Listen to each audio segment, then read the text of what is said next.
Hello అండి, నమస్తే. Welcome back to tasty 24 hours.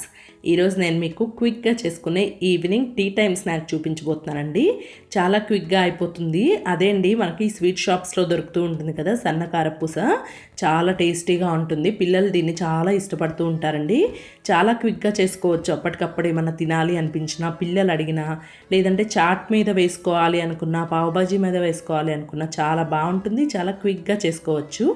ఎలా చేసుకోవాలో చూసేద్దాం. ఎవరైనా వంట రాని వాళ్ళు కూడా ఈజీగా చేయొచ్చండి. ముందుగా ఒక బౌల్లోకి మీకు ఎంత క్వాంటిటీ కావాలంటే అంత శనగపిండిని తీసుకోండి. దానిలో కొద్దిగా పసుపుని యాడ్ చేసుకోండి. పసుపు జస్ట్ కలర్ కోసమేనండి. దీనిలోకి కొద్దిగా సాల్ట్ని యాడ్ చేసుకొని వాటర్ని కొద్దిగా వేసుకుంటూ మాత్రమే పిండిని కలుపుకోవాలండి. ఒకటేసారి వేస్తే పిండి లూజ్ అయిపోయే ఛాన్స్ ఉంటుంది.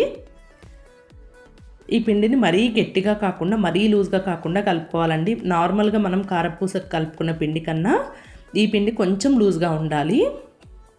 ఇలా ఈ కన్సిస్టెన్సీ పర్ఫెక్ట్. ఇప్పుడు మనం చక్రాలు చేసుకునేది ఉంటుంది కదండి, గొట్టం. దానిలో బాగా సన్నగా హోల్స్ ఉన్న ప్లేట్ని తీసుకోవాలి. అలాగే చక్రాలు గొట్టడానికి కొద్దిగా ఆయిల్ని అప్లై చేసుకోవాలి. పిండి అతుక్కోకుండా ఉంటుందండి. ఇప్పుడు మనం ముందుగా చేసుకున్న పిండిని దీనిలోకి పెట్టేసుకొని ఇలా ప్రెస్ చేసుకోవటం వల్ల ఎయిర్ గ్యాప్స్ రాకుండా ఉంటాయండి. నాకైతే ఒకటే దానిలోకి సరిపోయింది నేను తీసుకున్న క్వాంటిటీ. మీరు తీసుకున్న క్వాంటిటీని బట్టి మీరు వేసుకోండి. ఎన్నిసార్లు వస్తే అన్నిసార్లు. ఇలా మీడియం హీట్ ఉన్న ఆయిల్లో మాత్రమే మనం వీటిని ఇలా రౌండ్గా వేసుకోవాలండి. హై హీట్లో ఉంది అని అంటే వెయ్యగానే మాడిపోతుంది. సన్నగా ఉంటుంది కాబట్టి ఊరికే మాడిపోతుందండి. సో మీడియం హీట్లో ఉన్న ఆయిల్లో వేసుకొని మీడియం హీట్లో మాత్రమే 1 నిమిషం ఫ్రంట్ సైడ్, 1 నిమిషం బ్యాక్ సైడ్ ఫ్రై చేసుకుంటే సరిపోతుంది. ఎక్కువగా కూడా ఫ్రై చేయకండి. గుర్తుంచుకోండి, స్టవ్ మాత్రం మీడియం హీట్లోనే ఉండాలి. అప్పుడు పర్ఫెక్ట్గా వస్తాయి. హై ఫ్లేమ్లో పెడితే ఊరికే మాడిపోతాయండి ఈ సన్న కారపూస. ఇలా ఫ్రై చేసుకొని తీసేసుకోవడమేనండి. ఎక్కువగా ఫ్రై చేయకండి. నెక్స్ట్ ఇంకా మిగిలిన పిండి మొత్తంతో కూడా ఇలాగే మొత్తం అన్ని చక్రాలను చేసుకోవాలి.